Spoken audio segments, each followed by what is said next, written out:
Hello everyone, welcome back to the eco lecturer. तो आज का हमारा टॉपिक रहेगा एग्रीकल्चर इन इंडिया, जिसमें land reforms and green revolution की बात होगी। फुल डिटेल में बात करेंगे। ठीक है, तो बिना किसी डिले के शुरू करते हैं आज की क्लास।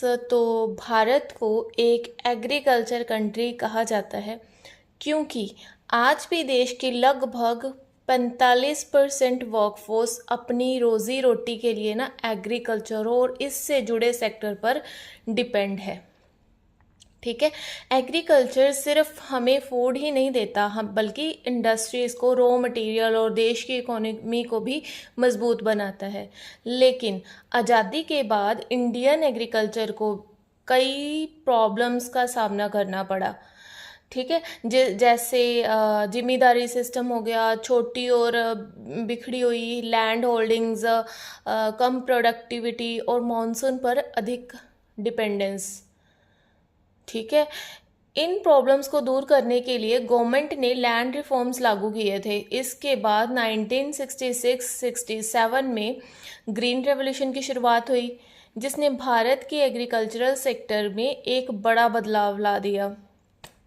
ठीक है, इस पूरी क्लास में हम समझेंगे लैंड रिफॉर्म्स क्या थे, ग्रीन रेवोल्यूशन कैसे शुरू हुई, इसके फ़ायदे और नुकसान क्या रहे, और एग्ज़ाम के लिए इम्पोर्टेंट फैक्ट भी कवर करेंगे। तो चलिए शुरू करते हैं। तो सबसे पहले समझते हैं कि एग्रीकल्चर इंडिया के लिए इतना इम्पोर्टेंट क्यों है।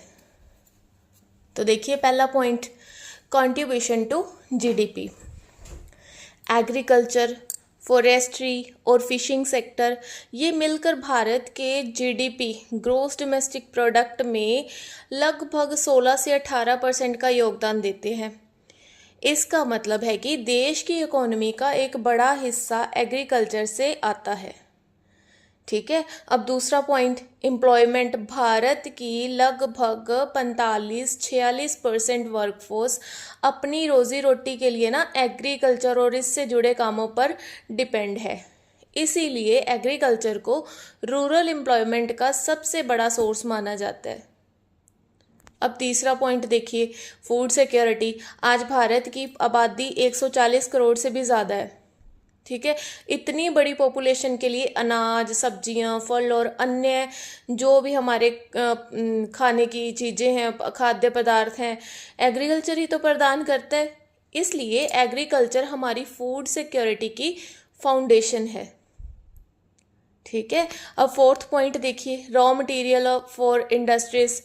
बहुत सी इंडस्ट्रीज जैसे टेक्सटाइल हो गया, sugar, jute, cotton, edible oil और फूड प्रोसेसिंग इंडस्ट्रीज को रॉ मटेरियल एग्रीकल्चर से ही मिलता है। ठीक है, इस वजह से एग्रीकल्चर इंडस्ट्रियल डेवलपमेंट में भी अपना एक इम्पोर्टेंट रोल निभा रहा है। ठीक है ना। अब फिफ्थ पॉइंट देखिए, सोर्स ऑफ इनकम। भारत के इंडिया के लाखों किसानों और रूरल फैमिलीज जो गांव के लोग हैं, उनकी इनकम का जो मेन सोर्स है ना, वो एग्रीकल्चर है। इससे गांव की जो इकोनॉमी चलती है और रूरल जो डेवलपमेंट को भी ये बढ़ावा मिलता है।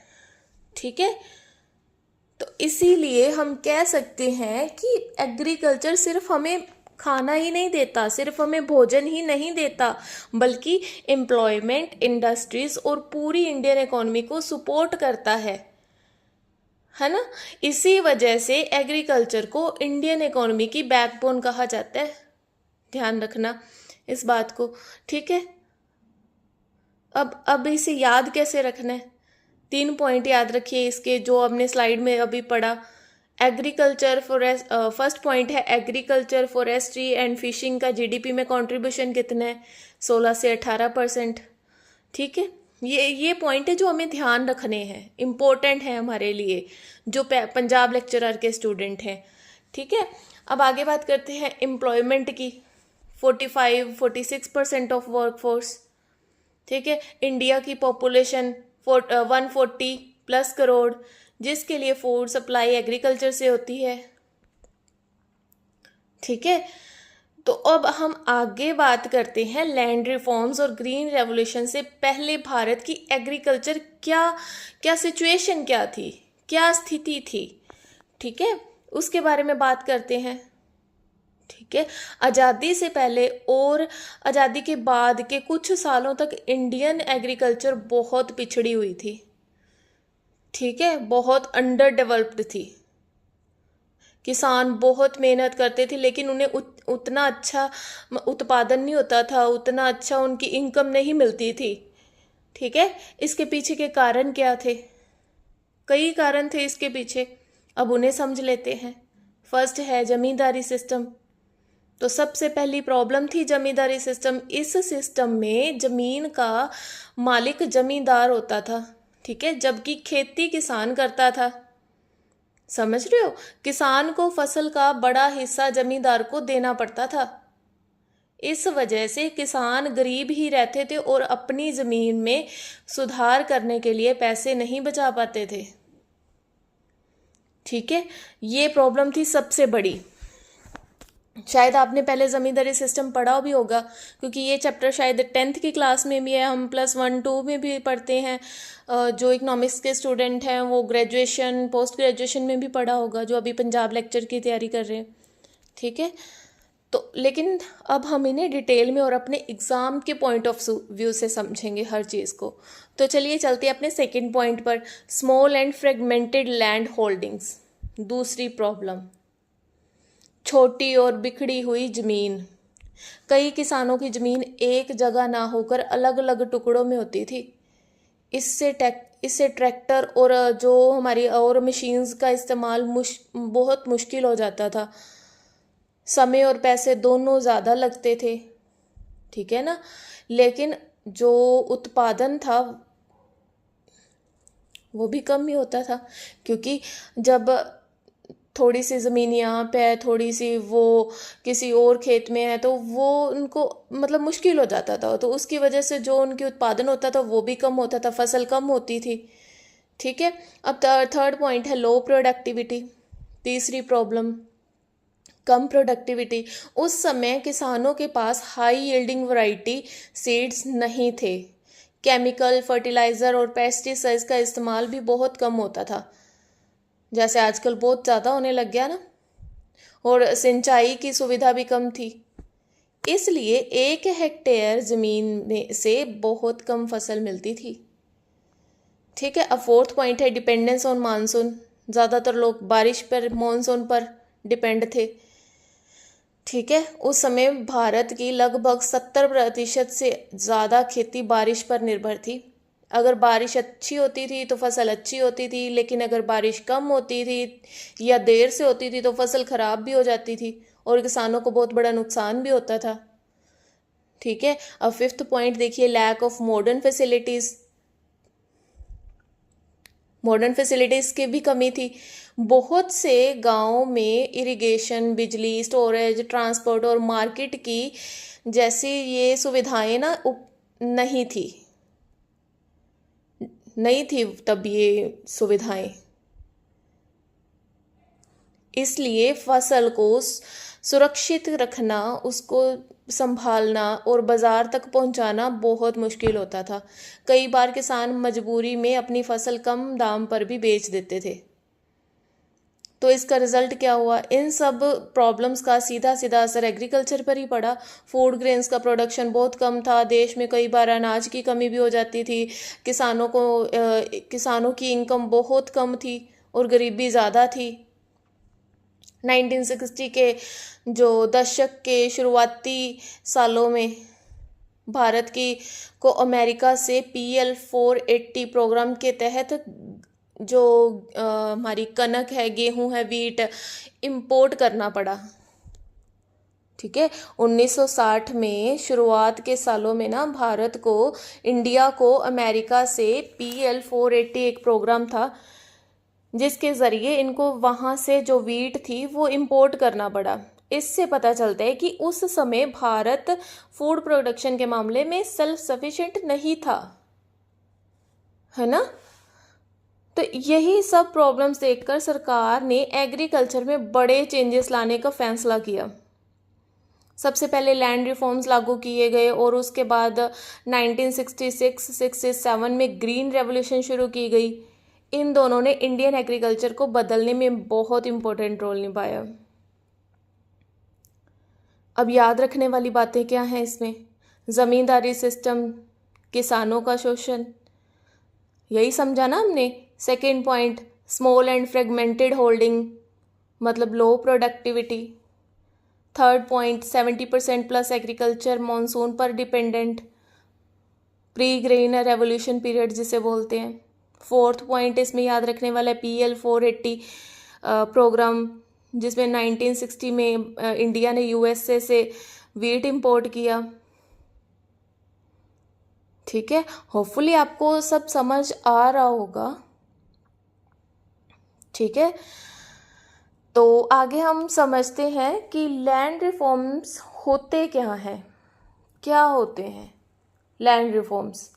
लैंड रिफॉर्म्स का मतलब है सरकार द्वारा ज़मीन से जुड़े जो नियम हैं उनमें बदलाव करना, ताकि किसानों को उनका अधिकार मिले, उनका राइट मिले, ज़मीन का सही इस्तेमाल हो, एग्रीकल्चर का डेवलपमेंट हो। आज़ादी के बाद सरकार ने देखा कि कुछ लोगों के पास बहुत ज़्यादा ज़मीन थी, जबकि बहुत से किसानों के पास अपनी ज़मीन ही नहीं थी।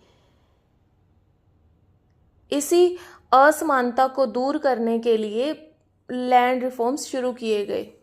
अब ऑब्जेक्टिव्स देखिए लैंड रिफॉर्म्स के। First, social justice. सबसे पहला उद्देश्य था किसानों का शोषण खत्म करना और उन्हें न्याय दिलाना। Second point, equal distribution of land. ज़मीन का ज़्यादा जो समान वितरण करना, ताकि ज़्यादा लोगों के पास खेती के लिए ज़मीन हो। Third point, increase agriculture production. जब किसान अपनी ज़मीन पर खेती करेगा तो वो और मेहनत करेगा और फसल भी ज़्यादा होगी। ठीक है ना, जब उसके पास अपनी ज़मीन ही नहीं होगी तो वो क्या मेहनत करेगा और क्या फसल को उगाएगा, है ना। इसीलिए ये चेंजेस लाए गए। Improve farmers living standard. Land reforms का एक मेन उद्देश्य किसानों की इनकम और जीवन स्तर को बेहतर बनाना था। ठीक है, रिमूव इनइक्वालिटी। गांव में अमीर और गरीब के बीच ज़मीन की असमानता को कम करना भी इसका इम्पोर्टेंट गोल था। ठीक है, अब बात करते हैं मेजर लैंड रिफॉर्म्स। इन उद्देश्यों को पूरा करने के लिए सरकार ने कई महत्वपूर्ण कदम उठाए थे। जमींदारी सिस्टम को ख़त्म किया, टेनेंट्स को अधिकार दिए गए, लैंड सीलिंग लॉज लागू किए गए ताकि एक व्यक्ति बहुत ज़्यादा ज़मीन ना रख सके। बिखरी हुई ज़मीन को एक जगह जोड़कर जो कंसोलिडेशन ऑफ होल्डिंग्स किया गया। बची हुई जो ज़मीन गरीब और जो लैंडलेस किसान थे उनमें बांटा गया। इस तरह लैंड रिफॉर्म्स ने इंडियन एग्रीकल्चर में बदलाव की शुरुआत की। इन रिफॉर्म्स ने किसानों को अधिकार दिए, ज़मीन का बेहतर उपयोग बढ़ाया और बाद में ग्रीन रेवोल्यूशन की सफलता के लिए एक मजबूत बुनियाद भी तैयार की। तो याद रखें, मतलब इसमें जो बातें हैं वो याद रखिए कि लैंड रिफॉर्म्स ज़मीन से जुड़े सुधार। सेकेंड पॉइंट, मेन गोल क्या था? किसानों को अधिकार और एग्रीकल्चर का डेवलपमेंट। अब मेजर रिफॉर्म्स क्या थे? Zamindari abolition, tenancy reforms, land ceiling, consolidation of holdings. ठीक है, तो हम आगे बात करते हैं इसमें हमारे सबसे बड़े इम्पोर्टेंट टॉपिक को, वो ग्रीन रेवोल्यूशन को समझते हैं। ग्रीन रेवोल्यूशन का मतलब है एग्रीकल्चर में नई टेक्नोलॉजी का यूज़ करके फसलों का जो उत्पादन है वो और बढ़ाना। ठीक है, इसमें high yielding variety seeds, chemical fertiliser, pesticides, irrigation और मॉडर्न मशीन्स का इस्तेमाल किया गया। अब बात करते हैं कि ग्रीन रेवोल्यूशन कब शुरू हुई। इंडिया में ग्रीन रेवोल्यूशन की शुरुआत 1966-67 में हुई। इसका मेन जो उद्देश्य था फूड ग्रेन का प्रोडक्शन बढ़ाना था, ताकि भारत को अनाज के लिए दूसरे देशों पर डिपेंड ना रहना पड़े। ठीक है। सबसे पहले इसका जो इफ़ेक्ट था वो वीट की खेती में पंजाब, हरियाणा और वेस्टर्न उत्तर प्रदेश में देखने को मिला था। बाद में इसे राइस की खेती में भी लागू किया गया। ठीक है। ग्रीन रेवोल्यूशन को सफल बनाने वाले कारण क्या थे, अब वो समझते हैं। First, HYV seeds. सबसे पहले हाई यील्डिंग वैरायटीज यानी HYV सीड्स का यूज़ शुरू हुआ। इन बीजों से पहले के मुकाबले ज़्यादा फसल मिलने लगी। ठीक है। सेकंड था इरिगेशन फैसिलिटीज़। कैनाल्स और ट्यूबवेल्स का विकास हुआ जिससे किसानों को बारिश पर कम डिपेंड रहना पड़ा। थर्ड है फर्टिलाइज़र और पेस्टिसाइड्स। केमिकल फर्टिलाइजर्स और पेस्टिसाइड्स का इस्तेमाल से फसलों की ग्रोथ और प्रोडक्शन में काफ़ी सुधार हुआ। फोर्थ पॉइंट है हमारा गवर्नमेंट सपोर्ट। सरकार ने किसानों को लोन, सब्सिडी और मिनिमम सपोर्ट प्राइस, जैसे MSP कहते हैं, जैसी सुविधाएं दी। इससे किसानों को नए तरीके अपनाने में मदद मिली। ठीक है। अब आगे बात करते हैं मॉडर्न मशीनरी, जैसे ट्रैक्टर, हार्वेस्टर्स और पंप सेट्स जैसे मॉडर्न मशीन्स का इस्तेमाल बढ़ा जिससे खेती तेज और आसान होगी। अब ग्रीन रेवोल्यूशन के फ़ायदे, अचीवमेंट्स की बात करते हैं। ग्रीन रेवोल्यूशन के बाद भारत की एग्रीकल्चर में बहुत बड़े बदलाव आए। फूड ग्रेन्स का प्रोडक्शन बहुत बढ़ गया। इंडिया फूड ग्रेन्स के मामले में लगभग सेल्फ सफिशिएंट बन गया। किसानों की इनकम में भी इंक्रीज हुआ। एग्रो बेस्ड इंडस्ट्री का विकास हुआ। नई टेक्नोलॉजी का इस्तेमाल बढ़ा। अब ये जो हमने सब इस स्लाइड में पढ़ा, इसमें याद रखने वाली क्या बातें हैं हमारे एग्ज़ाम के लिए। 1965-66 में फूड ग्रेन प्रोडक्शन लगभग 72 मिलियन टन्स था, जो 2023-24 तक बढ़कर 330 मिलियन टन से भी ज़्यादा हो गया। अभी ये दिखाता है कि ग्रीन रेवोल्यूशन ने प्रोडक्शन बढ़ाने में बहुत बड़ा योगदान दिया है। अब इसकी कुछ लिमिटेशंस भी रही होंगी, अब उन्हें सब देखते हैं। हर पॉलिसी की तरह ग्रीन रेवोल्यूशन के भी कुछ नुकसान तो थे। इसका सबसे ज़्यादा फायदा पंजाब, हरियाणा और वेस्टर्न उत्तर प्रदेश जैसे कुछ राज्यों को मिला। ठीक है, पंजाब, हरियाणा और वेस्टर्न के उत्तर प्रदेश, मतलब इन कुछ राज्यों को इनका फ़ायदा मिला। बड़े किसानों को छोटे किसानों के मुकाबले ज़्यादा लाभ हुआ। जो बड़े किसान थे उन्हें ज़्यादा प्रॉफिट हुआ। केमिकल फर्टिलाइज़र और पेस्टिसाइड्स के ज़्यादा इस्तेमाल से मिट्टी की जो लैंड की जो मिट्टी की क्वालिटी थी वो भी इफ़ेक्ट हुई। ये लिमिटेशन है। ग्राउंड वाटर लेवल का जो कुछ इलाके हैं, जब जैसे हमारे पंजाब में भी, तो जो उनका ट्यूबवेल्स की वजह से ना जो ग्राउंड वाटर जो लेवल है पानी का, वो बहुत नीचे चला गया था, बहुत कम हो गया है। रीजनल इनइक्वालिटी भी बढ़ी। तो क्या समझा हमने इस स्लाइड में? इसलिए हम कह सकते हैं कि ग्रीन रेवोल्यूशन इंडियन एग्रीकल्चर के इतिहास का एक टर्निंग पॉइंट था। इसने भारत को फूड प्रोडक्शन में मजबूत बनाया, लेकिन साथ ही कुछ इन्वायरमेंटल और रीजनल चैलेंजेस भी पैदा किए। अब याद रखिए, कुछ मैं आपको लास्ट में इंपॉर्टेंट पॉइंट्स हर स्लाइड में बताती हूँ, तो वो याद रखिएगा। तो इसका देखिए, फर्स्ट पॉइंट है ग्रीन रेवोल्यूशन स्टार्ट कब हुआ? 1967। Father of green revolution in India doctor MS Swaminathan. ठीक है, बहुत इंपॉर्टेंट है। First successful states Punjab, Haryana, western Uttar Pradesh. ठीक है, मेन क्रॉप्स क्या थी? वीट, और बाद में क्या था? राइस। मेन ऑब्जेक्टिव क्या था? Increase food grain production and achieve food security. ठीक है, तो आगे हम ग्रीन रेवोल्यूशन के फ़ायदों या अचीवमेंट्स के बारे में पढ़ेंगे। ग्रीन रेवोल्यूशन ने इंडियन एग्रीकल्चर में बहुत बड़े बदलाव लाए। First point, food grain production बढ़ा। सबसे बड़ा फ़ायदा ये हुआ कि भारत में फूड ग्रेन्स का प्रोडक्शन बहुत तेज़ी से बढ़ा। पहले देश में अनाज की कमी रहती थी, लेकिन ग्रीन रेवोल्यूशन के बाद वीट और राइस का जो प्रोडक्शन है काफ़ी हद तक बढ़ गया। अब इसके कुछ फैक्ट हैं, जैसे 1965-66 में भारत का फूड ग्रेन प्रोडक्शन लगभग 72 मिलियन टन था, जो 2023-2024 तक बढ़कर 330 मिलियन टन से अधिक हो गया। फूड सिक्योरिटी मिली।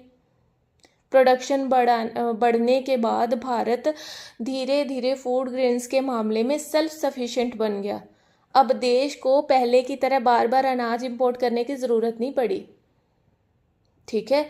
थर्ड पॉइंट, फार्मर्स की इनकम बढ़ी। जब फसल ज़्यादा होने लगी तो किसानों की इनकम भी बढ़ने लगी। उनकी आर्थिक जो स्थिति थी वो पहले से बेहतर हुई और उनका जो लाइफस्टाइल था वो भी सुधर गया, है ना। एम्प्लॉयमेंट अपॉर्चुनिटीज़ बढ़ी। ग्रीन रेवोल्यूशन के बाद फार्मिंग के साथ साथ ट्रांसपोर्ट, स्टोरेज, फूड प्रोसेसिंग और मार्केटिंग जैसे सेक्टर्स, जैसे मतलब ये भी जो रोज़गार थे, इनमें भी नई अपॉर्चुनिटीज़ पैदा हुई। ठीक है।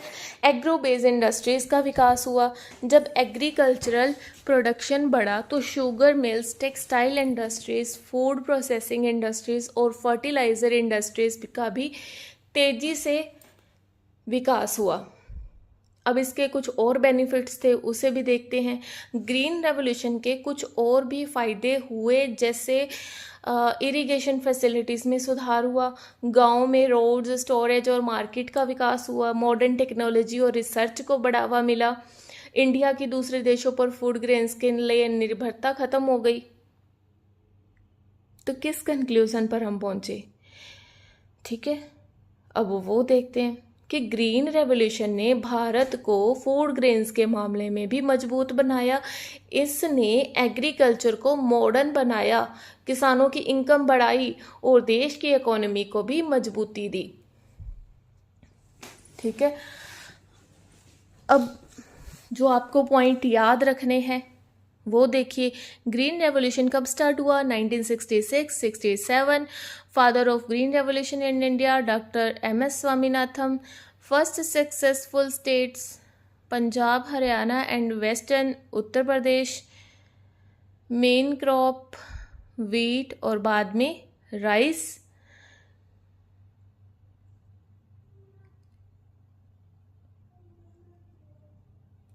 ठीक है। तो आगे हम बात करते हैं लिमिटेशंस ऑफ ग्रीन रेवोल्यूशन की। तो फ्रेंड्स, जो ग्रीन रेवोल्यूशन के बहुत सारे फ़ायदे हुए, लेकिन इसके कुछ नुकसान भी थे। तो अब हम उन लिमिटेशंस को समझते हैं। जैसे फर्स्ट है हमारा रीजनल इम्बैलेंस। कुछ स्टेट्स को ही फ़ायदा मिला। ग्रीन रेवोल्यूशन का सबसे ज़्यादा फ़ायदा पंजाब, हरियाणा, वेस्टर्न उत्तर प्रदेश जैसे स्टेट्स को मिला, जैसे हमने पहले भी बात की। लेकिन बिहार, उड़ीसा, असम और ईस्टर्न इंडिया के कई राज्यों को इसका उतना फ़ायदा नहीं मिल सका। इस वजह से रीजनल इनइक्वालिटी बढ़ गई। सेकंड है लार्ज फार्मर्स को ज़्यादा फ़ायदा हुआ।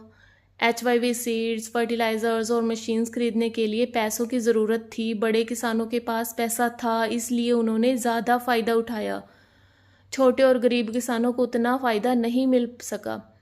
थर्ड है एनवायरमेंटल प्रॉब्लम्स। केमिकल फर्टिलाइज़र और पेस्टिसाइड का बहुत ज़्यादा इस्तेमाल होने लगा। इससे मिट्टी की क्वालिटी धीरे धीरे ख़राब होने लगी और इन्वायरमेंट पर भी बुरा असर पड़ा। ग्राउंड वाटर की कमी, ट्यूबवेल्स और इरिगेशन का अधिक इस्तेमाल होने की वजह से जो स्टेट्स में ग्राउंड वाटर का लेवल था वो नीचे चला गया। आज भी पंजाब और हरियाणा के ना कुछ जो इलाके हैं उनमें ये एक बड़ी प्रॉब्लम है। सिर्फ वीट और राइस पर ध्यान, ग्रीन रेवोल्यूशन के दौरान ज़्यादा ध्यान वीट और चावल की खेती पर दिया गया। इस वजह से जो दालें थी, ऑयल सीड्स और कोर्स ग्रेन्स की खेती कम होने लगी। खेती की लागत बढ़ गई, HYV सीड्स, फर्टिलाइज़र, पेस्टिसाइड और मशीन्स खरीदने में ज़्यादा खर्चा आने लगा। इससे खेती की कॉस्ट ऑफ कल्टीवेशन बढ़ गई, जो छोटे किसानों के लिए मुश्किल बन गई। ठीक है। बायोडाइवर्सिटी में कमी, पहले अलग अलग प्रकार के बीज और फसलें उगाई जाती थी। ग्रीन रेवोल्यूशन के बाद कुछ ही वैरायटीज़ का ज़्यादा इस्तेमाल होने लगा, जिस वजह से बायोडाइवर्सिटी कम हुई। ठीक है। तो आप ना जो वीडियो की स्पीड है वो अपने हिसाब से सेट करके इसको सुनना, लेकिन सुनना ज़रूर, क्योंकि जितनी बार हम चीज़ें रिपीट करेंगे उतना इजी हमारे माइंड में वो चीज़ बैठती है। ठीक है। तो ध्यान से सुनिए और आराम से रिलैक्स होके बैठिए। ठीक है। तो इसलिए हम कह सकते हैं कि ग्रीन रेवोल्यूशन ने फूड प्रोडक्शन तो बहुत बढ़ाया, लेकिन इसके साथ कुछ सोशल, इकोनॉमिक और इन्वायरमेंटल प्रॉब्लम्स भी पैदा हुई। आज ज़रूरत है सस्टेनेबल एग्रीकल्चर की, जिसमें प्रोडक्शन भी बढ़े और इन्वायरमेंट भी सेफ रहे। ठीक है।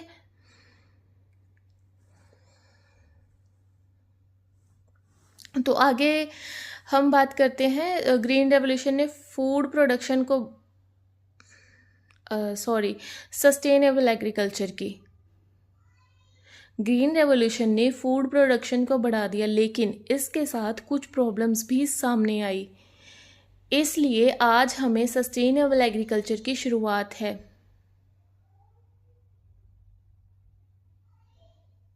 जो सस्टेनेबल एग्रीकल्चर की ज़रूरत है ना आज हमें है। सस्टेनेबल एग्रीकल्चर का मतलब है ऐसी खेती करना जिससे आज की जो हमारी ज़रूरतें हैं वो भी पूरी हो और फ्यूचर जनरेशन के लिए भी एक नेचुरल जो संसाधन हैं वो सेफ रहें। तो इसका फर्स्ट पॉइंट है बैलेंस्ड यूज़ ऑफ फर्टिलाइज़र्स। सबसे पहला कदम है फर्टिलाइज़र का सही इस्तेमाल। ठीक है। मतलब हमें केमिकल फर्टिलाइज़र के साथ साथ ऑर्गेनिक मैन्योर और कंपोस्ट का भी यूज़ करना चाहिए। इससे मिट्टी भी हेल्दी रहेगी, नुकसान कम होता है। नेक्स्ट है वाटर कंजर्वेशन। पानी बचाना बहुत ज़रूरी है। इसके लिए ड्रिप इरिगेशन, स्प्रिंकल्स इरिगेशन और रेन वाटर हार्वेस्टिंग जैसे तरीके अपनाने चाहिए। थर्ड है क्रॉप डाइवर्सिफिकेशन। सिर्फ वीट और राइस उगाने की बजाय हमें पल्सेस, ऑयल सीड, फ्रूट और वेजिटेबल्स भी उगाने चाहिए। इससे मिट्टी की क्वालिटी बनी रहती है। ऑर्गेनिक फार्मिंग में केमिकल का फर्टिलाइज़र और पेस्टिसाइड की जगह नेचुरल खाद और जैविक तरीकों से इस्तेमाल किया जाता है, जिससे हमें सेहतमंद फूड भी मिलता है और इन्वायरमेंट भी सेफ रहता है। फिफ्थ पॉइंट है मॉडर्न टेक्नोलॉजी। आज के समय में soil testing, improved seed, modern machines और डिजिटल टेक्नोलॉजी का इस्तेमाल करके खेती को और बेहतर बनाया जा सकता है। इससे प्रोडक्शन बढ़ता है और मेहनत भी कम लगती है। Better storage and marketing. अगर किसानों को अच्छे वेयर हाउसेस, कोल्ड स्टोरेज और मार्केट्स मिले तो उनकी फसल खराब नहीं होगी और उन्हें अपनी फसल का अच्छा दाम मिलेगा। उससे उनकी इनकम भी बढ़ेगी। इसलिए हम कह सकते हैं कि इंडियन एग्रीकल्चर का फ्यूचर सस्टेनेबल एग्रीकल्चर में ही है। हमें ऐसी फार्मिंग करनी चाहिए जिससे प्रोडक्शन भी बढ़े, किसानों की इनकम भी बढ़े और इन्वायरमेंट भी सेफ रहे। ठीक है। तो अब हम जो भी हमने किया, हम आज की क्लास में हम पूरे एक बार जो हमारा टॉपिक है उसकी एक क्विक रिवीजन करते हैं, ताकि एग्ज़ाम से पहले सारे इम्पोर्टेंट पॉइंट्स आसानी से याद हो जाएं। तो first point, agriculture in India. India एक एग्रीकल्चर कंट्री है। आज भी देश के लगभग 45-46% वर्कफोर्स एग्रीकल्चर और इससे जुड़े सेक्टर पर निर्भर है। एग्रीकल्चर हमें फूड इंडस्ट्री को रॉ मटेरियल और लाखों लोगों को रोज़गार प्रदान करता है। सेकंड है लैंड रिफॉर्म। आज़ादी के बाद भारत सरकार ने लैंड रिफॉर्म्स शुरू किए। इनका उद्देश्य था किसानों को अधिकार देना, ज़मीन का सही वितरण करना और एग्रीकल्चर को बेहतर बनाना। याद रखें, जिम्मेदारी सिस्टम को ख़त्म किया गया, टेनेंसी रिफॉर्म्स लागू किए गए, लैंड सीलिंग एक्ट बनाया गया, कंसोलिडेशन ऑफ होल्डिंग्स किया गया। ठीक है। ग्रीन रेवोल्यूशन की शुरुआत 1966-67 में हुई। इसमें HYV seeds, fertilisers, pesticides, irrigation और मॉडर्न मशीन्स का इस्तेमाल किया गया। सबसे पहले इसका सफल प्रयोग पंजाब, हरियाणा और वेस्टर्न उत्तर प्रदेश में हुआ। वीट सबसे पहली इसकी मेन क्रॉप थी, बाद में इसमें राइस शामिल किया गया। अचीवमेंट्स की बात करें तो ग्रीन रेवोल्यूशन के बाद भारत में फूड ग्रेन प्रोडक्शन बहुत बढ़ा, किसानों की इनकम बढ़ी, फूड सिक्योरिटी मिली और एग्रो बेस्ड इंडस्ट्री का भी विकास हुआ। अब इसके कुछ इंपॉर्टेंट फैक्ट हैं वो देखते हैं। फूड ग्रेन प्रोडक्शन 1965-66 में लगभग 72 मिलियन टन था, जो 2023-24 तक 330 मिलियन टन से ज़्यादा हो गया। अब इसकी कुछ लिमिटेशंस भी रहीं। कुछ राज्यों को ही ज़्यादा फ़ायदा मिला, बड़े किसानों को ज़्यादा लाभ हुआ, सॉइल पोल्यूशन और ग्राउंड वाटर की प्रॉब्लम बढ़ी, बायोडाइवर्सिटी में कमी आई, खेती की लागत बढ़ गई। सस्टेनेबल एग्रीकल्चर, आज के समय में हमें सस्टेनेबल एग्रीकल्चर को बढ़ावा देना चाहिए। इसके लिए ना balanced fertiliser, water conservation, crop diversification, organic farming और मॉडर्न टेक्नोलॉजी का इस्तेमाल ज़रूरी है। तो फाइनल कंक्लूज़न इस टॉपिक से हमें ये सीखने को मिलता है कि लैंड रिफॉर्म्स ने किसानों को अधिकार दिए और ग्रीन रेवोल्यूशन ने भारत को फूड ग्रेन्स के मामले में मजबूत बनाया। लेकिन फ्यूचर में हमें ऐसी एग्रीकल्चर अपनानी होगी जो प्रोडक्शन भी बढ़ाए और एनवायरनमेंट को सेफ भी रखे, सुरक्षित भी रखे। ठीक है, अब एग्जाम के लिए फटाफट एक क्विक रिवीजन कर लेते हैं। फर्स्ट पॉइंट, लैंड रिफॉर्म्स, किसानों को अधिकार और ज़मीन का सुधार। Second, green revolution 1966-67, father of green revolution in India doctor MS Swaminathan. First successful states क्या कौन सी थी? पंजाब, हरियाणा, वेस्टर्न उत्तर प्रदेश। मेन क्रॉप्स क्या थी? वीट, और बाद में क्या ऐड हुआ था? राइस। फ्यूचर इसमें का हम क्या देखते हैं? Sustainable agriculture. ठीक है,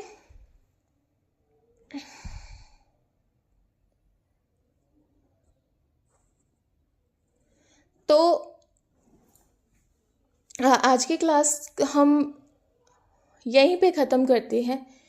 ठीक है, होपफुली आपको हर बात बहुत अच्छे से समझ आई, क्योंकि हमने हर स्लाइड में उससे पीछे वाली स्लाइड को फिर से रिपीट किया है, एक दूसरे को इंटर रिलेट किया है, हर बात को एक दूसरे से रिलेट करके पढ़ा है। तो होपफुली आपको समझ आया होगा।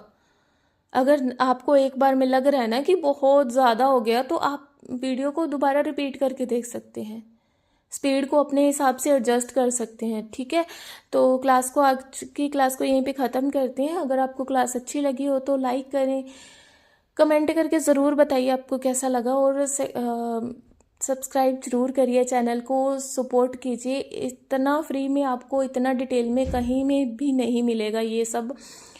तो मिलते हैं नेक्स्ट क्लास में। Thank you everyone, see you in the next class.